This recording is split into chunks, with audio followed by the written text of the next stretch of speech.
Thanksgiving is a chance for all of us to be thankful, and this year the gratitude, it could go a lot further than you think. It might also help your brain. Joining us this morning is Dr. Ron Bonnstetter from TTI Success Insights. Good morning. Good morning. So we're talking a little bit about the difficulties of this year, and so many of us are not spending the holidays with our loved ones.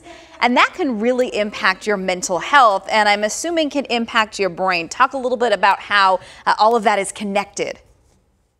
Well, actually, evolutionarily, we really are wired for aversion. So we know when things are bad. We almost have to work at being positive. And so it becomes something that we really have to put some energy into to be grateful. But there are some ways to do that. In addition, it really does affect both your physical and your mental health. It makes you better when you actually show gratitude. So how can we show gratitude this Thanksgiving, and how is it going to positively affect our brain?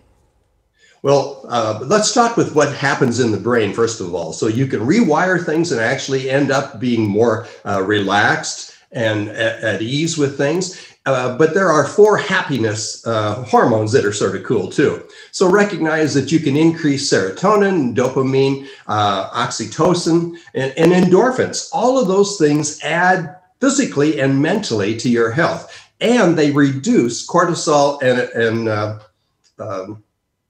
other hormones that are, negative.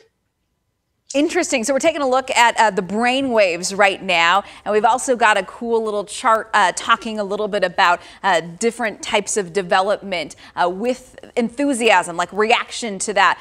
Talk a little bit about the more that you release, how that is going to ultimately make your brain. Is it going to help your brain a long term? Is this a short term, a long term? How does that work? Well, actually, things can happen very quickly. When you actually get yourself into a positive state, it makes changes in the brain very, very quickly.